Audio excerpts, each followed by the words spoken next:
a daily basis, and that is the appointment letters in a construction safety file and in a normal safety file. So many people battle with that, so many people don't understand it, but actually it is one of the easiest things once you understand it. And not only understand it, is one of the most powerful tool in your safety file is appointment letters, because it is not only holding people accountable, but it is informing them about their duties. Because so many times we have got managers and supervisors appointed, but they're not 100% sure what their accountability is. Well, just, so what?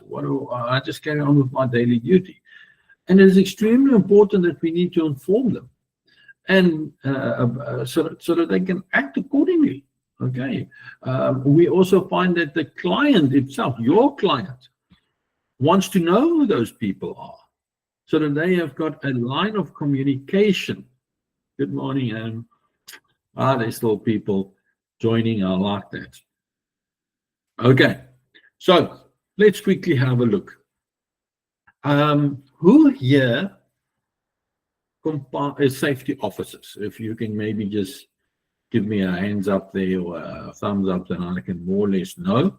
If you can maybe in the comment section just tell us who is safety officers.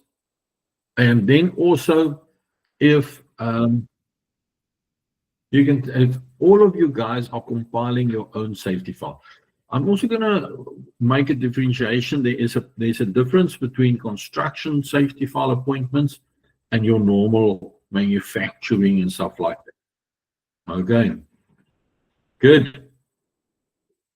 So we have got people still joining. That's amazing.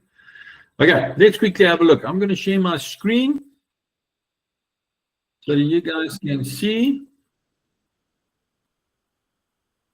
Fantastic. Guys, can you see my screen? And Sika, if you can maybe confirm on behalf of everybody, I'll appreciate that.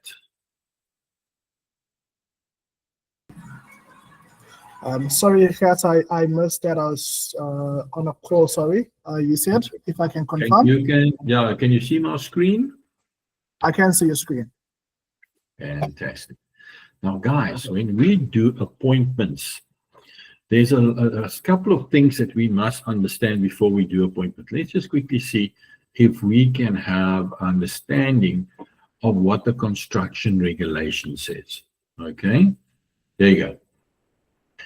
When we do appointments, we must first identify what is the different people that has been mentioned underneath the construction regulation. And the first thing that we have there is the client underneath construction regulation 5.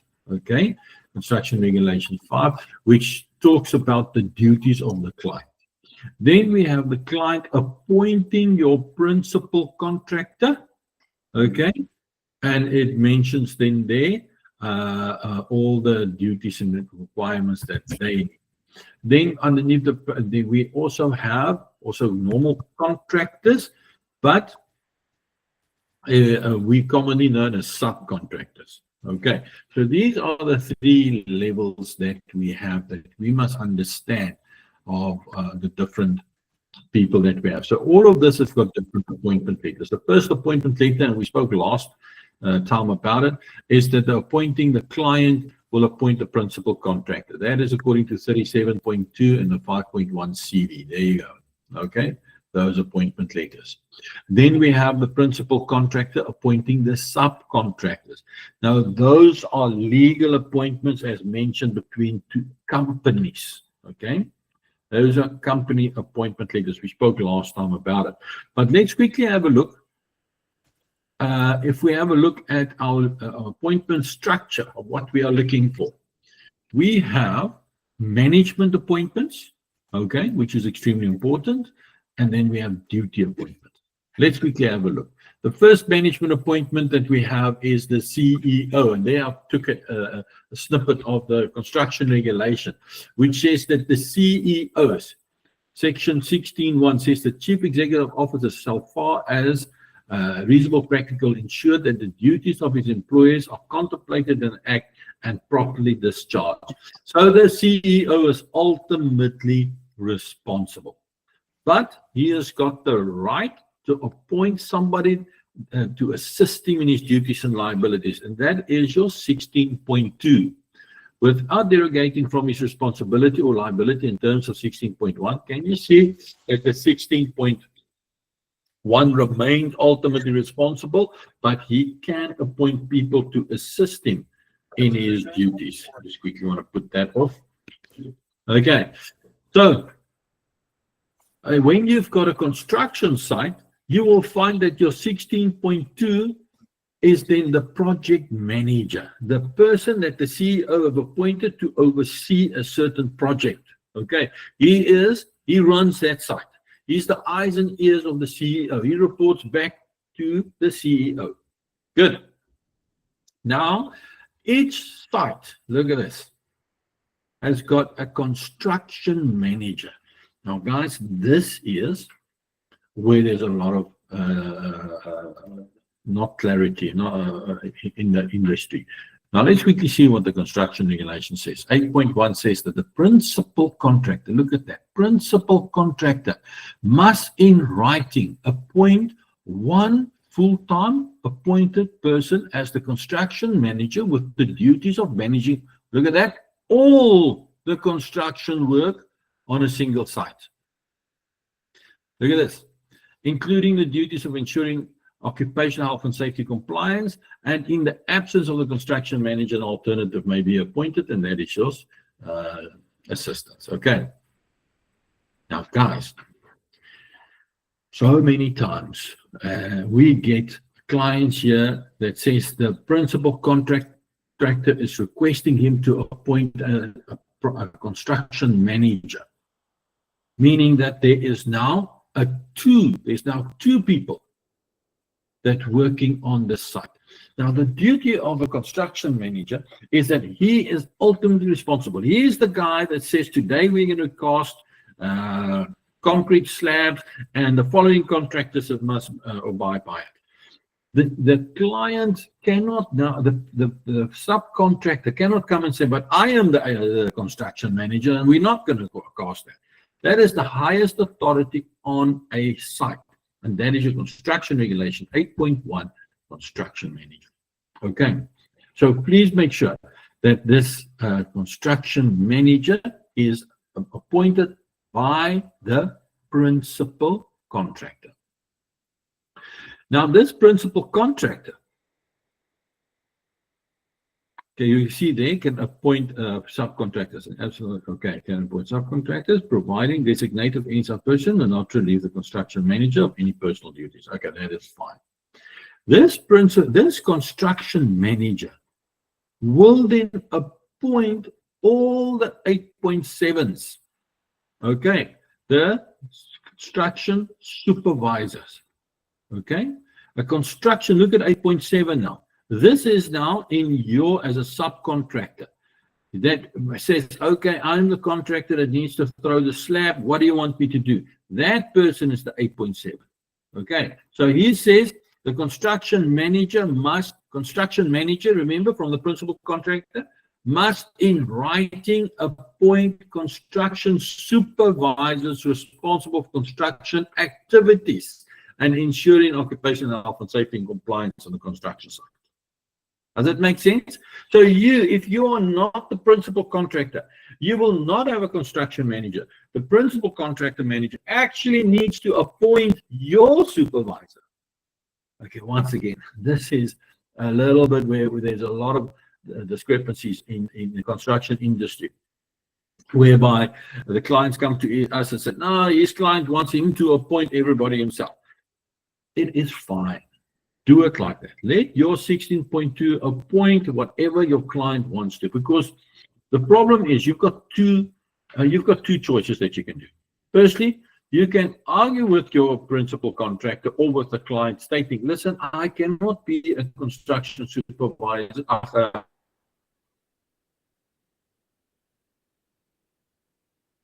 manager because I am a principal advisor as per the construction regulator, and it's going to take you 2-3 days to convince this guy, and you're not going to get to site. Or, like I always tell Nsika, he laughs at me, just do what the the client wants and the principal contractor wants. If he wants you to, the 16.2 needs to appoint your supervisor, then do it.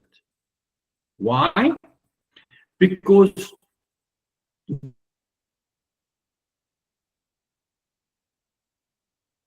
Department of very well aware that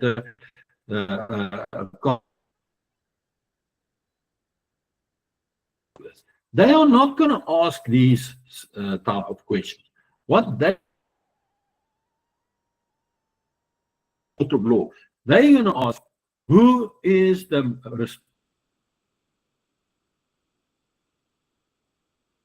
and that is your construction manager. Then they're going to ask, who is the person responsible for this subcontractor? Then they're going to identify your project manager and your supervisor.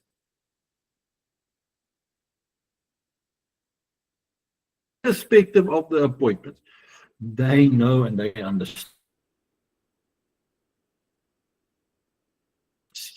Try to achieve this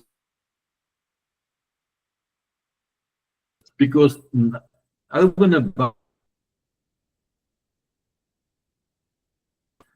Okay, not about duties, they also say that here. Okay, implement the safety file with all employees on site. Ensure that safety in the company are maintained at a high level. Ensure that all employees with PPE. Ensure that all employees are aware of their duties, daily duties. Now, guys, I haven't got any problem. I trust that you guys are competent in working. The only gap that we would like to fill is so that you understand where the different appointments fits in. Now, we're going to look at the organogram a little bit later. Good. Nsika, can I ask you to do the organogram for me there, or if you've got it when we're ready, okay? Well, I can do it from my side, it's fine. Okay, now, also, a safety officer. Now we've got management, okay? We've got management. We've got the CEO, 16.1. We've got the 16.2 project manager. We've got the 8.1 the construction manager. We've got the supervisor, 8.7. Now we've got the 8.5, and that is the safety officer, like in many months, continuously. Now look at this. It says the 8.5. A contractor, must, look at this, after consultation with the client and having considered the size of the project, the degree of danger likely to be encountered in the accumulation of hazards or risk on the site.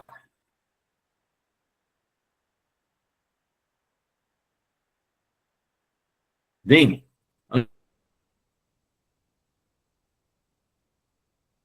full-time or part-time health and safety officer in writing to assist in the controls of health and safety legislative aspects on the site. Okay.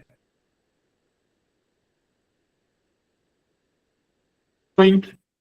A safety officer, full-time safety officer for a tiler to oversee their work. Because it's low risk. They're on the floor. 40% of all the IODs is falling from heights. And they don't have that. They're going to maybe cut their fingers on the tile cutter or on the corners of the tiles, and they're maybe going to have a sore back by working crouched. That's it. Okay. But when you are putting roof sheeting on and you're working on a 5-story building, hey, now it's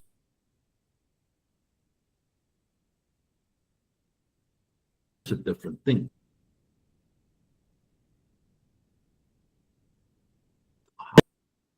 Project. Only once you consider that and you have done a baseline risk assessment, now you can say, okay, we think we need to appoint a safety officer full-time or once a week or once a month. It's up to you guys. You decide. Okay. Now, guys, this consideration, okay, having considered the size and project degree of danger, that consideration must already be done in your client specifications. Okay, Construction Regulation Section 5, that require the client to do a baseline, when we mention it, to do a baseline and give you specifications. So if it's not mentioned in there, then the client thinks it's not so dangerous. If it is mentioned in there, then the client thinks it's dangerous and you need to quote accordingly. Okay. We have got many contractors coming here and say, oh, I need a safety officer. They kicked me off site because I didn't know I need a safety officer. Did you read your client's specifications? Okay. That is where they do the consideration. And I know there's, like, for example, WBHO, brilliant company, whereby they have made a blanket rule. Everybody needs safety officers. It just depends on the degree, how often they need to be there. Okay. Which is fantastic. That is a rule. They have considered their risk and they have put a consideration in place. Now, keep in mind, you cannot say we did not know, because it's in the client specifications. You're supposed to read through it. If you have any issues regarding understanding your client specifications, we had a talk last week. It is on the link on our YouTube channel. But give us a call. Give us a call. We'll guide you through that process so that you just understand. Because there's too many contractors that has been caught off guard by not having the quoted correctly, and then they're actually not making money. Okay. So a safety officer is also one of those few appointment letters where the project manager, the 16.2 and even the 8.1, can take his liability and shift it over to the safety officer. So if somebody gets injured, they need to answer.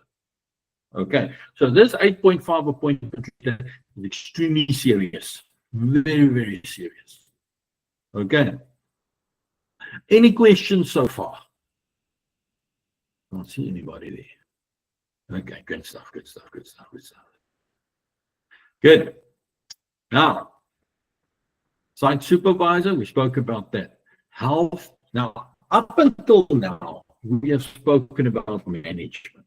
Okay. We have spoken about management. I just quickly want to open this in the meantime. We have spoken about management. So we cannot have any questions regarding who is liable. Every task must happen with supervisor or management representation present on site at all times. Okay, no employee is allowed to work without management representation. If the CEO cannot be there, the 16.2 must be there. If the 16.2 cannot be there, then the 8.7 supervisor of the company must be there. But there must always be a representation of management on site. Okay, and not any person, but a person that is knowledgeable regarding the hazards attached to the risk, to the scope of work. So if that person does something, he must actually know, okay, this is this, and this can go wrong. Okay. So once we are finished with management, we are going to look at the employees. Now, that is a health and safety rep. Now, Section 7 of the Occupational Health and Safety Act says, subject to provision of sub-regulation 2, every employer who has more than 20 employees in his employment at any workplace shall, within 4 months after the commencing of the act, after commencing business, or from any such time or number of the employees exceeding 20, as the case may be, designate, look at this, in writing for a specific period, health and safety representative for such workplace, or different section thereof. Can you see, when you are more than 20 employees, you must appoint a safety rep. That safety rep must be knowledgeable, once again, regarding what must I do. And it's fantastic to have a safety rep. Guys, if you appoint the right person, suddenly everything just falls in place, because that person becomes your mouthpiece and your person that drives safety for you on your behalf. And that is amazing. Okay, so look for somebody that's passionate regarding health and safety, that can talk to the people and say, hey Baba, get off that ladder, you haven't got your safety harness on, or where's your hard hat, or something like that. And somebody that doesn't talk down to the people but say, hey, you're going to die, who's going to kick ball with your boy if you die today? You understand? But people that uplift, it's a specific type of person can change the site. Unbelievable. That person, unfortunately, must be nominated and elected by people. But always, guide your staff a little bit and tell them, listen, I like this one. Is there any people that doesn't want to, they must have a safety rep, and then just minute it, and you've got your safety rep. Okay. Take that appointed safety rep, do it in writing so that he understands his duty. Send him for training so that he knows what to do on a daily basis. Okay. It is not a difficult task at all. To summarize, that safety rep, okay, will assist in the preventing or making strategies.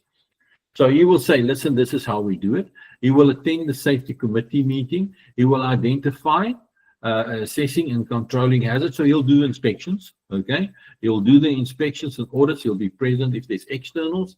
He will upkeep the safety file. So once he's done the inspections, he'll file it for you. He will collect any data regarding OHS that comes through, and maybe from head office or from a consultant or from the client itself. Okay, he will coordinate your training program. So he will help and say, hey, we still need a first aider trained here, or whatever the case might be. And he will help with the incident investigation. Okay, now this looks like a lot, but it's actually very easy. It is just the active interest in safety. Okay, good. That is your two. I'm just going to go there. Okay, so this is our organogram. Once again, this is safe site, and we have got a Nsika, I'm going to need you. Can you guys see my screen? Nsika, can you see my screen? I can see your screen, Gert. Nsika, I think I'm going to ask you, because mine is blocked. Okay, I haven't got the right code in my test. Okay. I'm just gonna open one from an old project. No, that's even better. That's all even of the better. names. Okay. Okay. The lady said you can assist me.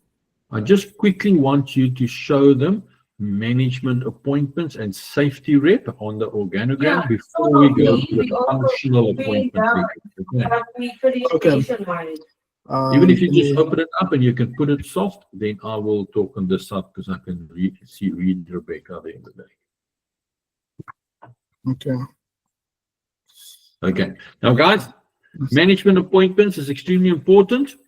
There you go. No, we can do for the entire company, because what I know is wait, let me put my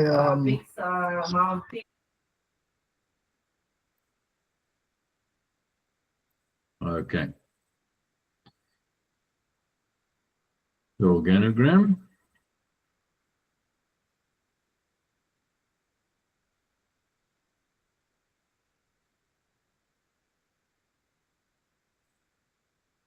Nsika, can you just put over to your organogram? I've got the OPEC. This is not the organogram. I think this is the checklist. So this is your client specifications that we've got there. Okay.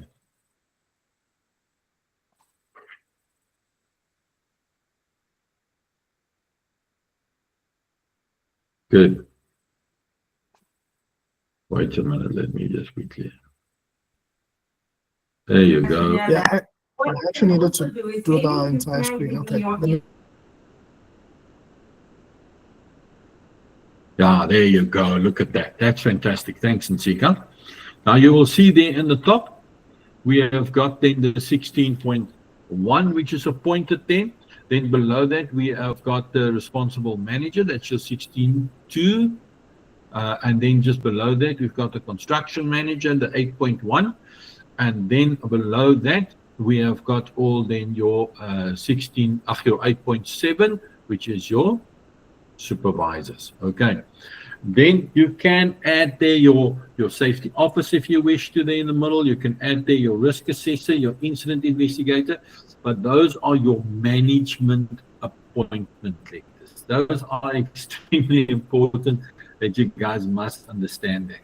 I see we've got a little bit of issues regarding data. So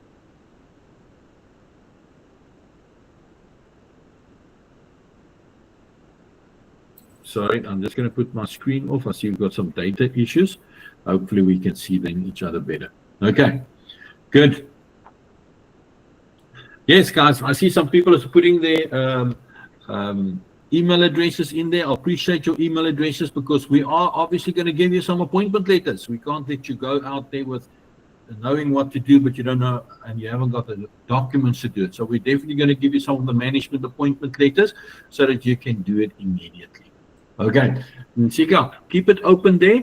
I quickly just want to go to the duty appointments on my side. Okay, so if you can log off there.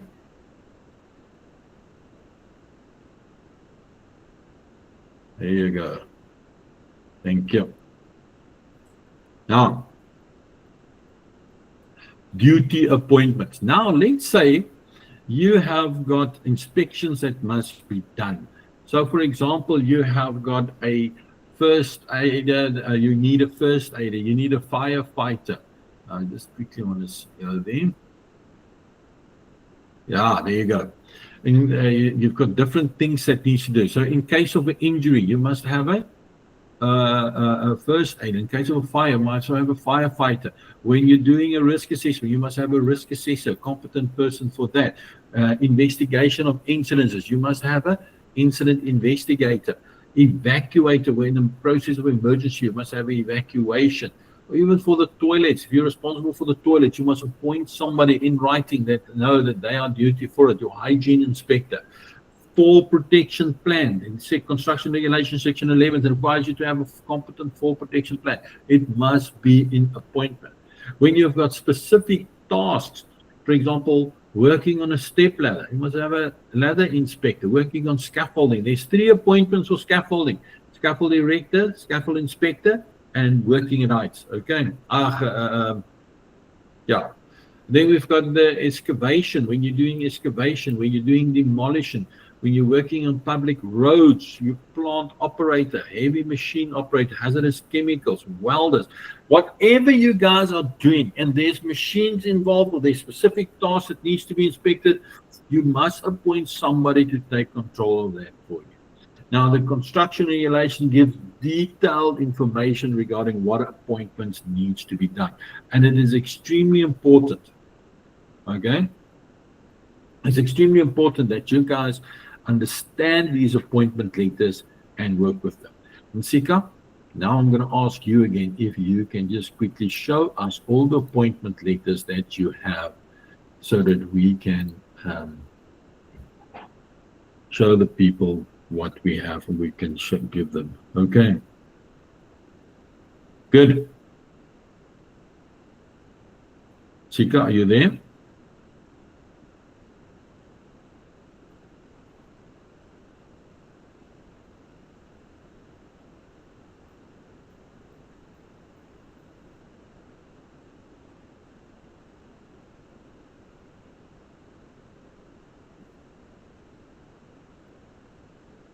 Sika, are you there?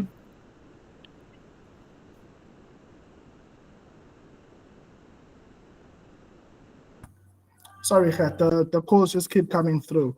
Let me share my screen again. Okay. Okay. My screen one. Okay, we are looking at now appointments. Yeah, let's go to the appointments there. Okay. Fantastic. Okay. Okay. Go to the main screen first for me, home. Home. Okay, the home screen. Okay. I want to see all the appointments there, so you can go to appointments below personnel. Okay, yeah. There you go. Guys, these are all the appointments, not only underneath the construction regulation, but also on the OSH Act itself. So you can have appointments in every single organization, every single section of the construction regulation, and you can appoint it for you there. Okay. these appointment letters is not only a legal requirement, as we said, but it's important to make sure that every single person has been understand their duties and responsibilities so that you can keep them liable. Okay. So you can open up one appointment letter there, for example, risk assessment, so that we can just see what it looks like. You will see then your left-hand side is the appointment letters with the duties set out. On the right-hand side there, you will see we have got the appointments where you can enter the names and it will just put it in the right places. And you can also pre-save this. So once you've done it, it is there. And it works extremely well then for your organization. Okay. But the appointment letters is key in any safety file.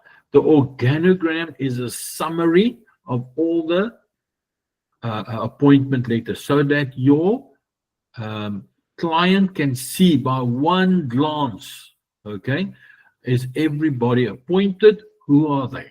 Okay. Now, there's two types of competencies that must go with appointments.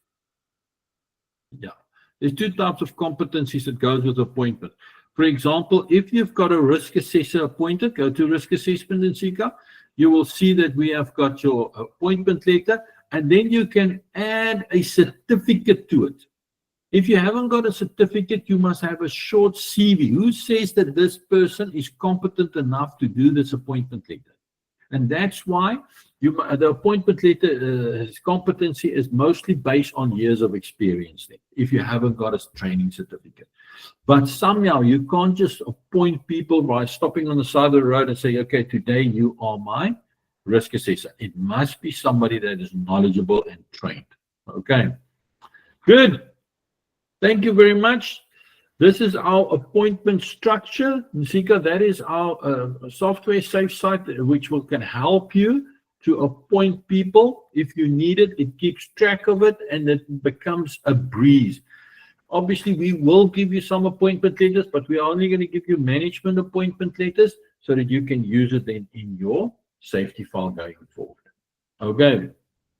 Are there any questions? If you give me your email address, we'll forward those appointment letters and organograms to you. But if you haven't got any questions, now is the time to ask for it.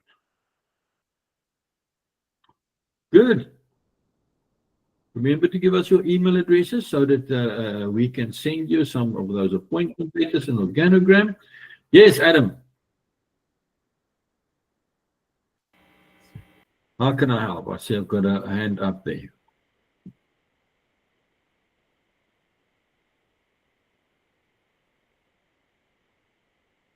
Good.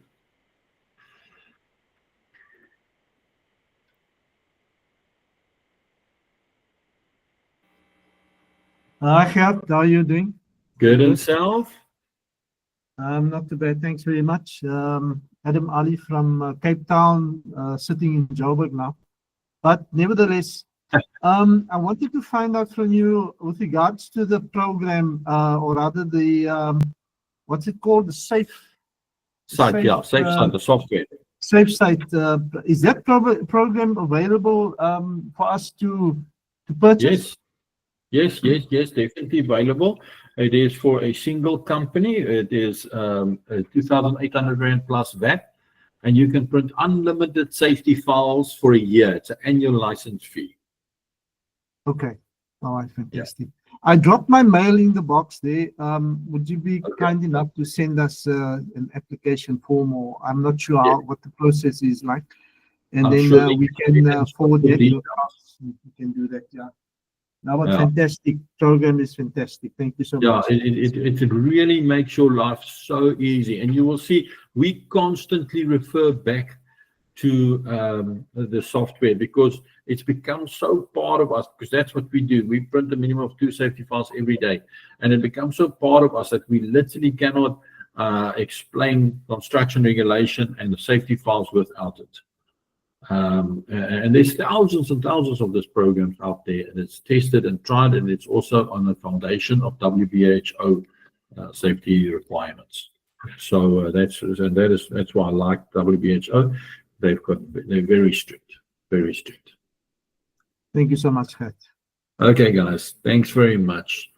Appreciate it. I enjoyed it as usual, but you just remember, we do these trainings so that at least you can just give us a call, because that is for free. If you've got a question, at least just pick up the phone or send us a mail. That is all for free.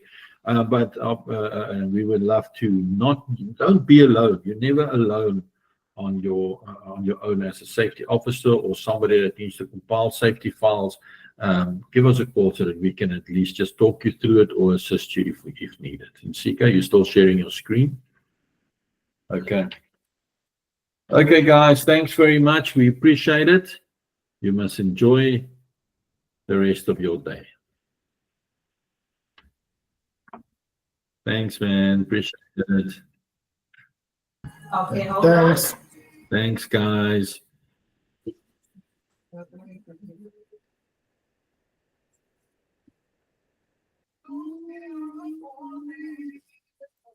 Who is this person now? It's Leanne that wants to join.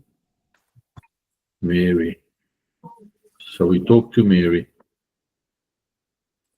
Mary, did she just join? Yeah, hello Mary, can you hear us?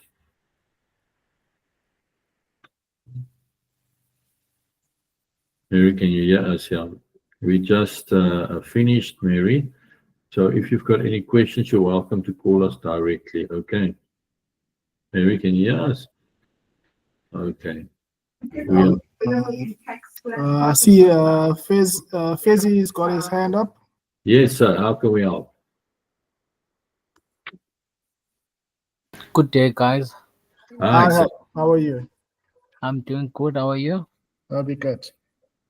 I've got a question about the safety file.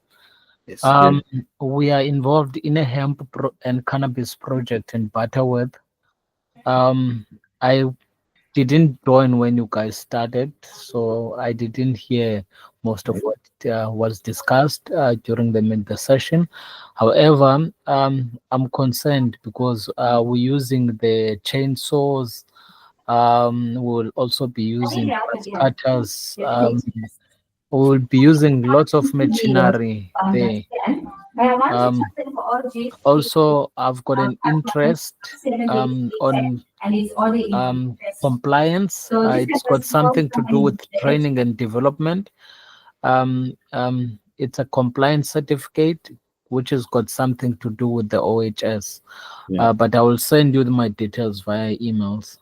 Yes, let's have a look. What are you doing there? Are you in forestry? No, I'm in hemp and cannabis. In what? Say again? In hemp. In hemp. What? Hemp Yes. and cannabis. Oh. Okay. Yeah. Okay. So I understand. Is it are you working it for the client or are you just No, it's for our yourself? project. Your It's our project? project. Yeah. Yeah, you've got to have a safety program running, eh? Okay. Yeah, you've got to have a safety program, especially if you mentioned chainsaws. Yeah. Chainsaws is without a doubt one of the most dangerous hand power tools out there. So Okay. you've got to have your stuff inspected. You've got to have your people trained. You've got to have the correct PPE, and you've All got right. to have, and that all of that is in a program. It's not just we do it, but it's in a written program. That's your safety management program. Okay. Oh, lovely. Lovely. Yeah. You've got to- I will send you Gert and Zika. Yeah. I'll see you guys and just give you an overview of what we do, and then you can advise accordingly. Yes, I appreciate that. And if you do it for yourself, meaning there's no client asking you to do a safety file, it is no more construction regulation. It is now part of your safety management program, your internal program. Okay. Okay. All right. Thank you so much, guys. Okay, not a problem. Looking Thanks. forward to your email. You've got our details, eh? Yes, I do. Oh, fantastic. Thanks very much. Appreciate it. Eh? Thanks, guys. Okay, bye. Cheers. Bye. Mary, I see you've joined late as well. How can we help you?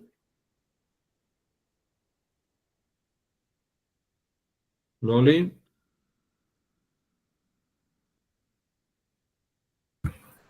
Any questions before we close?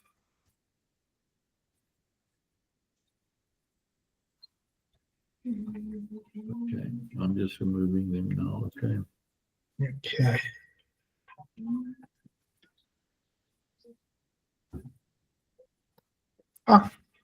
This was a good one. Yeah. This is a good one. Sorry, man, Kat. There was